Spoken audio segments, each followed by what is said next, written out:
হঠাৎ তার লাইভে ঢুকছি।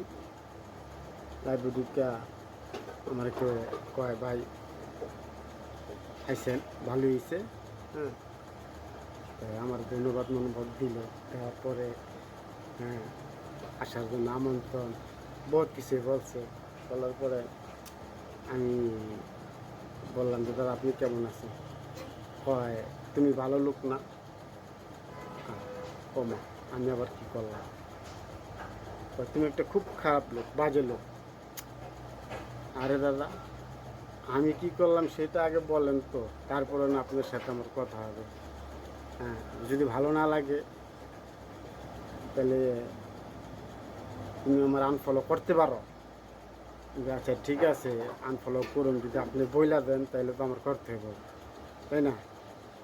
কয় তুমি আমাকে কমেন্ট করো, কমেন্টের ওই যে স্টিকার মিস্টিকার দাও, এগুলা দাও, এগুলো আমার ভালো লাগে না, পছন্দ না। আচ্ছা ঠিক আছে, পছন্দ না দিব না, তাই না? যে তুমি আর আমার এইগুলা করো না, আমার উল্টা পাল্টা ক্লিয়ার করবো আমি বাজে লোক, এটার সাথে নানান দিতে গেছে। আচ্ছা ঠিক আছে, সমস্যা নেই। কইছে দাদা মানুষ, মুরব্বী মানুষ, একটু টাকলা, চুল নাই। দাদা আবার দাড়িও নাই, বয়স্কই। হ্যাঁ,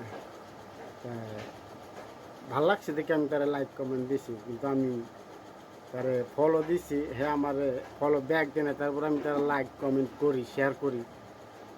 তারপরে যাক, সমস্যা নেই। হলে আবার কয় দাদাই কয় ফাজিল মাজিল বহুত কিছুই বলছে দাদাই, তাতে আমার মনে কোনো দুঃখ হয় নাই। পরে আমারে একজনকে দেখাইলাম, দেখার পরে বললো যে আচ্ছা ঠিক আছে, সে যখন বলছে তাহলে তুমি আনফলো করে দাও।